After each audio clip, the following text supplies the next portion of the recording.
Hello, magandang gabi po. Ang pag-usapan natin sa ngayon ay ang mga loose sabungeros na problema na sa ngayon, mga sabungero. At hindi na sila ang na problema po yung mga tinuturo na siyang dahilan sa pagkawala ng mga sabungero. 34 po na sabungero ang nawala. At ayon sa lumutang na pinakabagong testigo na dati ay akusado ay 34 na ang 34 na sabungero ay binauna doon, nilibing na doon sa kan. Nasa nasa sahig na ng Taal Lake ngayon. So ngayon ang problema, ang pakiwari kung tinuturo niya na mastermind si Atong Ang. At ang tinuturo na kasama na artista ay si Gretchen Barreto. At marami pa silang mga kasama na mga pulis at opisyal na itong pamahalaan na sakop dyan sa ginagawa nilang mga kabuluktutan.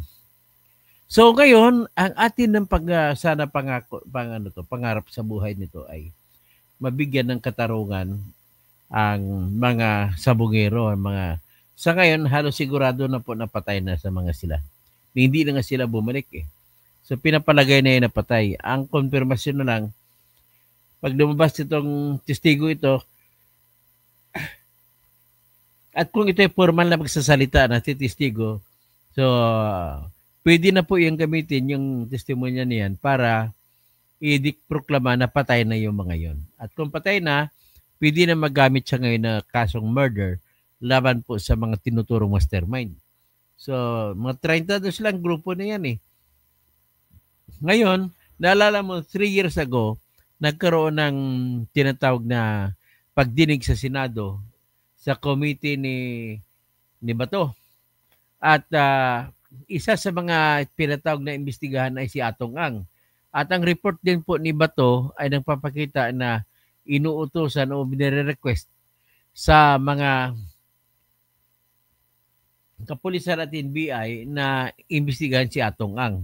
Pero lumalabas na hanggang ngayon ay wala pang, kung hindi dahil sa si alias Tutoy na lumabas para magsalita ay hindi natin malalaman kung ano na nangyari. So pasalamat tayo kay Tutoy alias Tutoy na dahil sa kanya ay mabibigyan na po ng finally ng katarungan nito.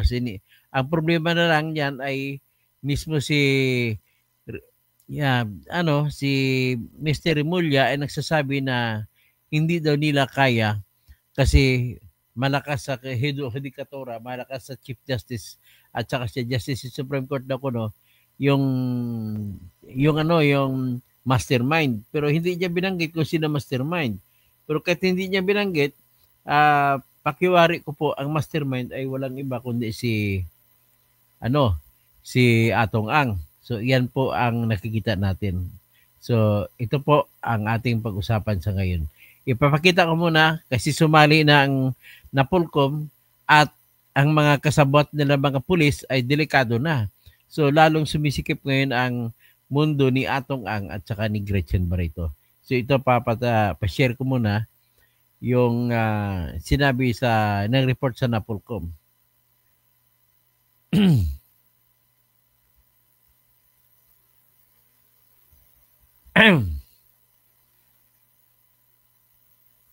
Ito.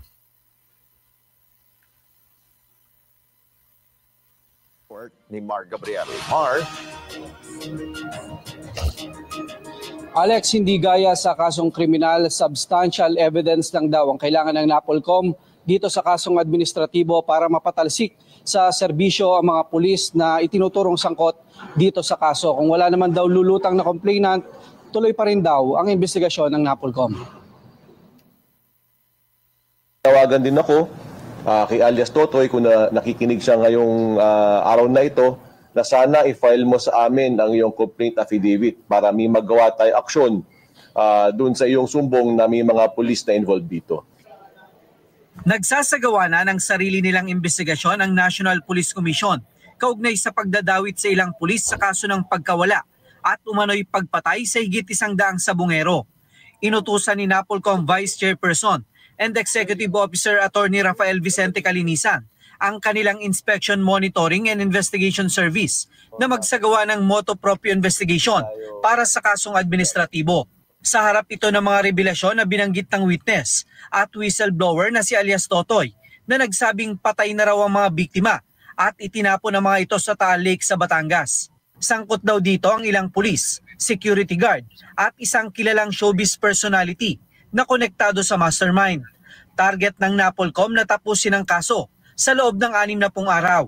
So might as well come forward to us and we start and dig deep dun sa aspetong administratibo. Kailangan na bang matanggal, masuspend, o kaya ma-demote itong mga pulis na ito? Are they fit to remain in their positions? Sila ba inosente sa mga kasong binabato ni alias Totoy? Yun ay mga tanong na dapat dating sagutin. Kung hindi lulutang si alias Totoy, tiniyak ni Attorney Calinisan na maaari pa ring gumulong ang kaso dahil sila mismo ang tatayong complainant. Hindi gaya sa kasong kriminal, substantial evidence lang daw ang kailangan ng NAPOLCOM para maresolba ang kasong administratibo.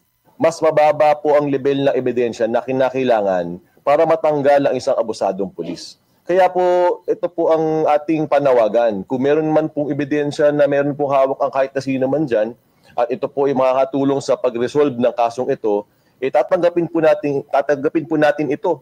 Kasi mababa lang naman ng kinakailangan na ebidensya, substantial evidence lamang. Ang Department of Justice na nakatutok naman sa kasong kriminal, aminado na mabigat ang pera ng itinuturong mastermind. Ayon kay Justice Secretary Crispin Remulla, kaya daw nitong pasukin kahit ang hudikatura, kaya kailangan nila itong pag-usapan ng Chief Justice. Una nang tiniyak ng Philippine National Police na handa silang makipagtulungan sa investigasyon ng Department of Justice. Kasama na rito ang posibilidad ng search and retrieval operation sa Taal Lake para sa bangkay ng mga biktima.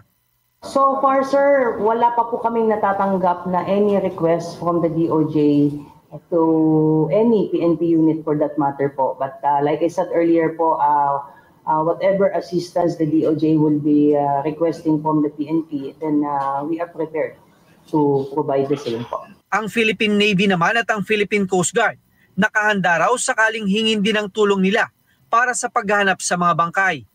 Ayon kay Navy spokesperson Captain John Percy Alcos, oras na may go signal sila mula sa DOJ, agad nilang ide-deploy ang mga technical divers mula sa Naval Special Operations Command. Ang PCG, may 60 technical divers daw na maaaring tumulong sa operasyon. Ayon kay PCG spokesperson Captain Noemi Girao Cayabyab, bagaman wala pa silang natatanggap na request mula sa DOJ, tuloy-tuloy daw ang isinasagawa nilang seaborne patrol sa Taal Lake. Ang nakikita nilang challenge siya ngayon ay ang lalim ng lawa na aabot daw sa 174 meters. Alex, nananawagan din ang NAPOLCOM dito sa mga pulis na idinadawit sa kaso na lumutang at makipagtulungan dito sa ginagawa nilang investigasyon. Tiniyak ni Attorney Calinisan na pakikinggan nila yung panig ng mga pulis dahil patas naman daw itong ginagawa nilang investigasyon. Alex? Okay, Mar, hindi ba maaring direktang sumangguni itong National Police Commission o NAPOLCOM sa tanggapan ni Secretary Remulla sa Justice Department para makuha nila yung naging pahayag nitong si alias Totoy at ma-review nila kung totoo bang may involvement dito ang ilang mga pulis, Mar? Alex, yun nga ang isa sa mga tinitingang opsyon nitong NAPOLCOM, no? Makikipagtulungan sila sa Department of Justice, sa NBI o sa Philippine National Police na nagsasagawa nitong parallel investigation din para naman dito sa kasong kriminal ng mga lahat ng idinadawit dito sa kaso. Ang investigasyon ng NAPOLCOM ay nakatuon naman doon sa mga pulis lang, no? Yung mga aktibong pulis na kasama dito sa mga sinasabing nasa likod ng krimen. At ang re-resolbahin nila dito ay yung kasong administratibo kung kailangan bang manatili pa sa serbisyo o kailangan ng patalsikin itong mga pulis na ito dahil nakakatakot daw kung may kinalaman itong mga pulis na ito ay hanggang sa ngayon ay suot pa nila ang uniforme ng PNP at may mga dala pa rin sila mga armas. Alex? At Mar, batay sa naging pahayag ni Secretary Remulla ng DOJ, napaka-vague, no? Binanggit lang niya na merong ilang mga opisyal ng pamahalaan ang involved dito sa mga nawawalang sabungero. Ang idea ba ng NAPOLCOM, ang pag sinabing opisyal, ito ba ay automatic na sa PNP ba o isang halal o di kaya ay appointed official ng ating pamahalaan? Alex, masyadong malawak itong ginagawang investigasyon sa kaso ng mga missing sabungero. Kung matatanda mo, ilang taon na ang nakalipas, ilang direktor na ng CIDG na humawak dyan sa kaso ang dumaan dyan.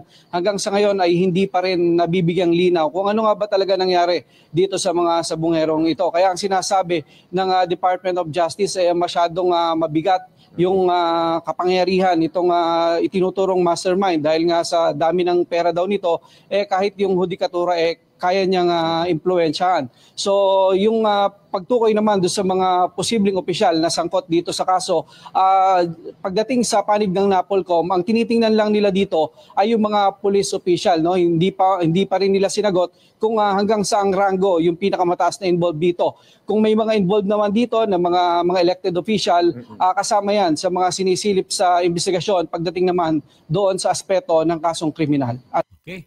So, yan po ang problema. Ang problema ng si Atong Ang, si Gretchen Barreto, problema sila ngayon yan. Kasi ito na, talagang sisikapin na lang ngayon, tatapusin na ito. But it looks like na maraming pera at ito si Kwan. Si Atong Ang tinutukoy na maraming pera daw, mabigat kalabanin. So, tapakinggan muna natin isang balita bago naman natin iakan. Ito. Department of Justice says it is coordinating with the Supreme Court on the case of at least 34 cockfight enthusiasts who have gone missing. Why the High Tribunal?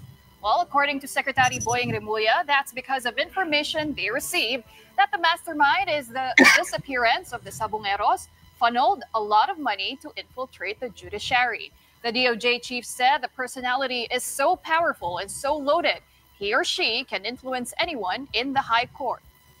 Basta yung sinasabi ng mastermind, narinig ko yung kanyang in his own words, kaya natin yan, kahit Supreme Court daw, kaya niya. Sinasabi niya. Kaya kakausapin natin ng Chief Justice tungkol dito. Sino kaya ang tao na sinasabi? Mismo narinig ni Remulla na totoo. Walang iba kundi si Atong Ang tinutukoy ang pwede mangyari dyan. We'll tell him na what are the things that are hindering our way through this. Kasi nga, ang bigat talaga na kalaban sa dami ng pera. Maraming pera. Furthermore, Secretary Remulla revealed information about a group connected to online cockfighting or e-sabong that the alleged mastermind belonged to. The said group supposedly worked on the kidnappings and killings of the missing sabungeros. Remulla also vouched for the credibility of one alias Totoy, who came forward with all these details. The Justice Secretary said Totoy likewise has vital pieces of evidence in his possession. But Remulla is leaving it up to the prosecution to assess if Totoy can turn state witness from being one of the suspects in the crime. It was also alias Totoy who claimed that the missing sabungeros have long been buried in Tataal Lake in Batangas. Credible enough. And sabi ko nga, hindi lang naman testimonya, meron siyang mga dokumento na, tsaka may video pa nga na hawak na magpapatunay kasi nasabi niya. Prior to this, the DOJ has already coordinated with the Philippine Coast Guard and the Armed Forces of the Philippines to conduct mapping around Taal Lake. Authorities are also exploring technical diving to help in the search for the disappeared. Sinisimulan na nila kung paano ang diskarte para mag-dive, para hanapin yung mga namatay dyan na nakalubog, nakabaon sa ilalim ng lawa ng Taal. At ang lalim doon yan, 175 meters. Hanggang 100 meters na doon kaya ng ating mga diver. Titingnan natin, pakinggan natin. Sabungeros. However, the PCG and AFP's expertise and devices are not enough. For one, the depth of Taal Lake reaches up to 174 meters. The deepest government divers have reached so far is only around 100 meters. In short, the state needs help. Alam mo, puputok ang tainga mo niyan. Pag mapalaliman-laliman mo pa, magdadive ka, mabibingi ka. Meron tayong nakukuha na within the government service sa DNR tsaka sa fragment, Navy fragment na willing to undertake the technical diving exercise. We are also contacting the Japanese government for assistance here. Pero meron naman tayo mga remote vehicle sa DNR na pwede rin gamitin. But the technical expertise and experience, yung kulang tayo. Pag sinabing remote vehicle, Well, for its part, the National Police Commission is also launching an independent probe following reports that police officers were also involved in the case. Let's discuss this with Attorney Rafael Calinisan. Ayan, nabalita na natin kanina yan. So anyway, what is important is, ito na, gumugulong na to, sumisikip ng mundo ni Atong Ang at saka ni Gretchen Barreto. Siguro baka pati si Sunshine Cruz. Kasi lately nakita ko rin sa sabungan si Sunshine Cruz. Si Gretchen Barreto parang natataranta. Gusto pa rin daw niya, may ibibigay din siya ng mga video para patunayan na si Bato de la Rosa na senador ay nagtumataya rin daw. So, magandang gabi po si Romel Bengson. Hindi yata kaya yung statement ng DOJ chief kung makapangyarihan. Parang sumuko na siya kagad eh. So Eric Moico, ilapit nyo lang kay Senator Risa para maimbestigahan. Delikado sila kay Senator Risa. Okay, tapos si Nuclear Reactor Reacts, may army at police ang state. Bakit nababahala sila? Oo nga, tama ka naman. Baby girl, good evening, sir. Anisito, Ibay, akala ko pinagbabawal ang sabong sa Pinas. Ayun, noon pa yan sa panahon ng COVID. Eric Moico, Los Sabongeros. So kaya panahon ng COVID po, ang lakas, ang daming natalo ng mga seamen at sa mga OFW. So hanggang dyan lang muna tayo at tandaan ninyo, paki-share pala ito, no? Paki-like, tapos kung pwede, ay mag-invite pa kayo para madagdagan ating channel na population. Pagkatapos, pakihingi po ako ng tulong sa inyo at kung sino po yung pwede mag-member sa akin para may standard tayo nakikitain at magagamit natin sa ating lahat ng adhikain. Ang pinaka-number 1 adhikain ko sa ngayon, tulungan niyo po ako, ay 60,000 pa kasi ang kailangan ko na ipambayad sa Senate Electoral Tribunal na magsasampa po ako ng kasong co-warranto laban kay Erwin Tulfo na isang Amerikano dahil po sa kanyang passport ay dapat matanggal siya, dapat hindi siya magiging Pilipino. Kasi ang problema nito, binasura ng Comelec ang aking petition for disqualification laban kay Erwin Tulfo. At ang sinabi nila, hindi daw kasama sa Section 12 at Section 68 itong citizenship. Pero nag-argumento ako, nag-file ako ng motion pre-consideration, binasura din ulit. At ang argumento ko doon, kasama doon sa Section 64 po, nakasama na in no case shall a person be elected to the position of member of the House of Representatives unless he is a natural born Filipino. Hindi pa rin nila dinamay sa hindi doon kasama yun sa Section 68. So nevertheless, what is important is habulin natin po sa Senate Electoral Tribunal. Ganun lang po at hingi po ako ng tulong sa inyo. Si Fred Itor Zaita. Baka sabi dito si Diwata Torre kasi mahilig. O nga no, si Diwata Torre kasi siyang CIDG noon nag-imbestiga ng patungkol sa kay Atong Ang. Nako, delikado si General Torre nito. Okay? So hanggang dyan lang muna at magandang gabi po sa inyong lahat.